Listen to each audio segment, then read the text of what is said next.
I love growing my own food. It's probably the best hobby and the best decision that I ever took in my life.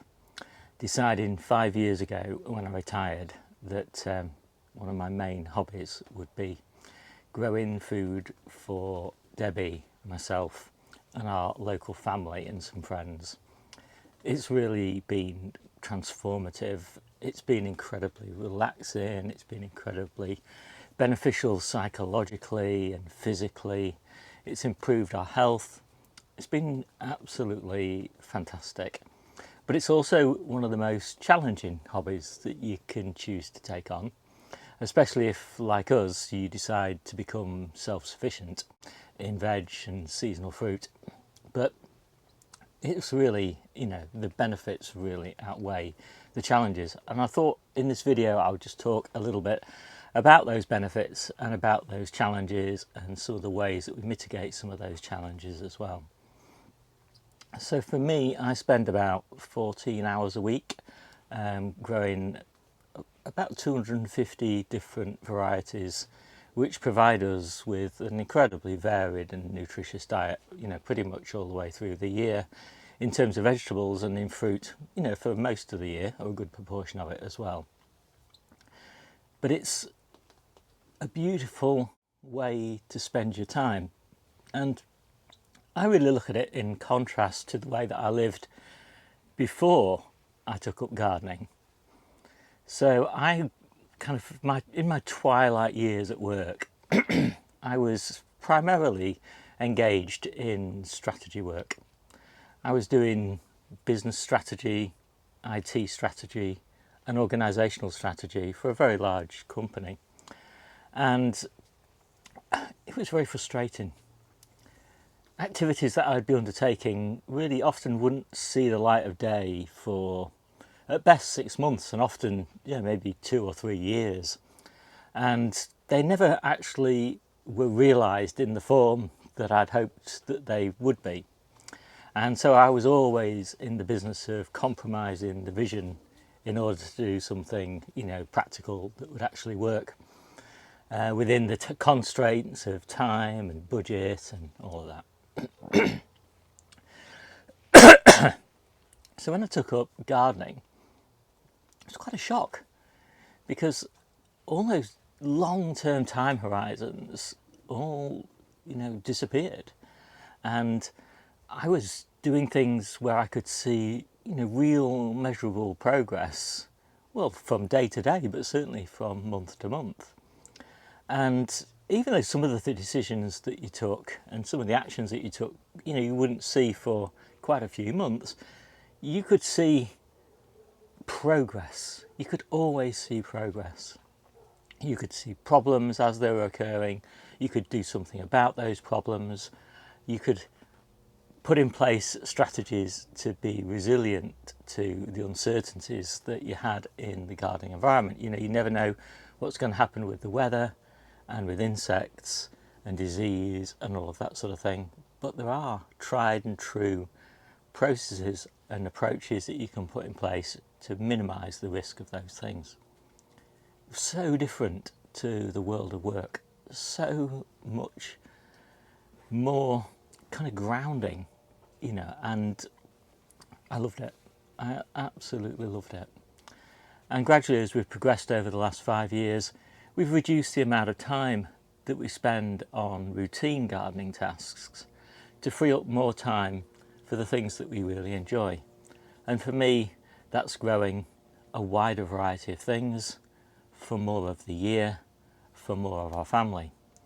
And I'm just enjoying the space and the people that we garden with, and a little bit of the aesthetics of the garden environment.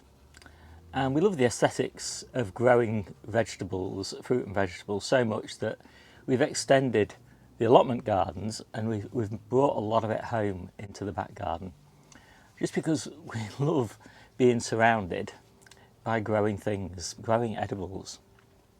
And actually I enjoy it so much that I've moved it from the garden into my den, my office, my workshop, my kind of chill out room, which is the conservatory. and just got rid of all the house plants and surrounded myself with edibles, because again, I just love to see things growing. But there are a lot more benefits than that. There are obviously the physical benefits in that you're moving around a lot and you're bending and stretching. You're just moving your body, not always through a full range of motion, which can be of an issue that you need to be careful of, but you're certainly doing a much better job than you would be if you were just sitting at a desk. So allotments, I think, and the gardens in general, are just inherently relaxing environments. Just being completely surrounded by nature. In here right now, lots and lots of buzzing insects, but loads of birds and butterflies and other people as well. And you kind of got on an allotment the kind of benefit of being surrounded by people if you want to, but also just being able to get your head down and just spend time alone, just weeding or planting or, preparing beds or watering or whatever it is. A really lovely kind of relaxing space. And I'm sitting in my I'm sitting in my polytunnel at the moment, and I love that I'm surrounded by the opaque plastic. It gives me this incredible sense of privacy. And of course, at a time like this, when everything is so green all around me, it's just like sitting in a little woodland glade. And above me, I've got a mylar blanket that just keeps the sun off me, and it just means I can sit in here quite comfortably, even on a really sunny day, and have a breakfast, which is what I've just done. So the benefits are absolutely fantastic, but as a hobby, it does have a few downsides. One of the problems with it is that in most hobbies, you can choose to do them or not. You can choose to do the painting or not. You can choose to go out for the bike ride or not. You can choose to go for a hike in the Lake District or not. You can choose to do those hobbies when it's nice and sunny or not. As a gardener, especially a self-sufficient one, you don't really have that many choices. You've got to garden. You can't easily just say, well, I'll just pack it in for 2 weeks and then just come back and sort it out later. Because the sorting out later is such a big job.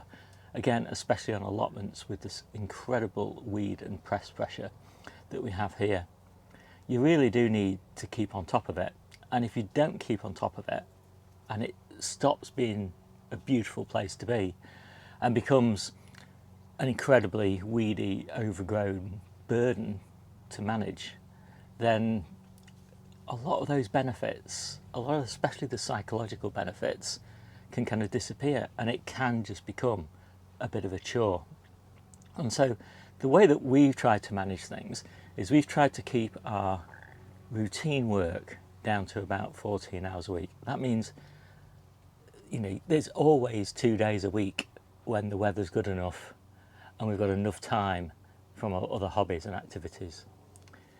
We tend to go on holiday for short breaks rather than long breaks, which means we don't go away for a long period and come back to a huge amount of work that we've got to plough through to get things back into shape.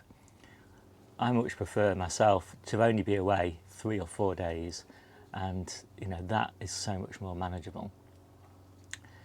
I think the other thing that I really like about it is, it helps me get out of bed in the morning. Every day I like to just pop into the allotment first thing in the morning to, open up, and last thing at night to close everything up.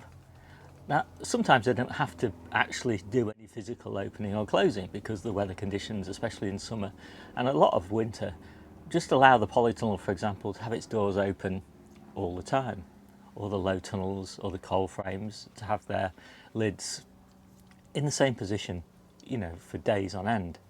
And that's fantastic. Especially in winter, there's no real need to do any watering. But for me, opening up is as much opening up the day, and closing down is as much closing down the day. Just popping down here, having a little walk around, doing a bit of watering, wandering around the site, just winding down at the end of the day. I absolutely love that about gardening. But also you just need to be a little bit prepared for some of the challenges, and weeds and pests and weather are the three challenges. And we've worked a little bit on all three of those. So weeds, in an allotment setting, there's not much you can do about weeds.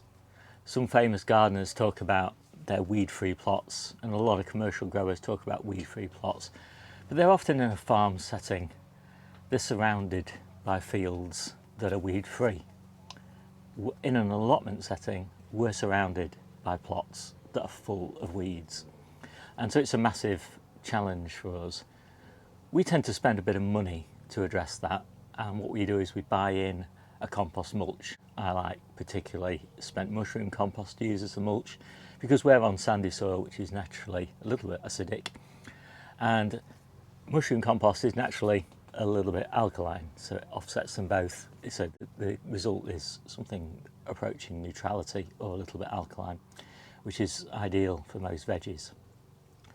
And we like to put down 1 inch to 2 inches of that mulch whenever we do big transitions that leave the ground a little bit disrupted and we would otherwise get a lot of weeds springing up. And that helps massively. It doesn't address things like the mare's tail and the bindweed and the, these other really difficult to get rid of weeds like ground elder and things, but it knocks out 90% of the work, and that costs us about 1% of harvest value. So we think that's really money well spent, and it certainly improves on our enjoyment of the allotment environment not to have to spend so much time weeding. And because we also plant incredibly intensively, we can't really weed with a hoe or anything like that. We have to weed by hand. So reducing weeding is a massive thing for us. So the second thing is pests. And we have a few strategies for that. I mean, we try to use nets where they're applicable, but you really have to be careful with nets because there can be so many problems underneath the nets that you can't see, as well as the things that you're keeping out by having the nets. And one of the things you keep out by having nets on is you keep out the predator insects that would be eating the things that are underneath the nets that you can't see. So careful use of nets for short periods of time, just when plants are getting established and things like that, that makes a big difference, especially also protecting from birds and things. But just blanket covering of everything with nets all the time just doesn't work for us in our environment. There are just too many pests already in the ground or under the nets when they go on. So we also try to diversify, and we find that because my daughter's got a plot and I've got a plot, my wife's got a plot, and we've got the back garden, that we can plant a little bit of everything scattered around those plots. And because I manage all of those, so I make the decisions about where everything is going to be planted on all of the plots and do all the work.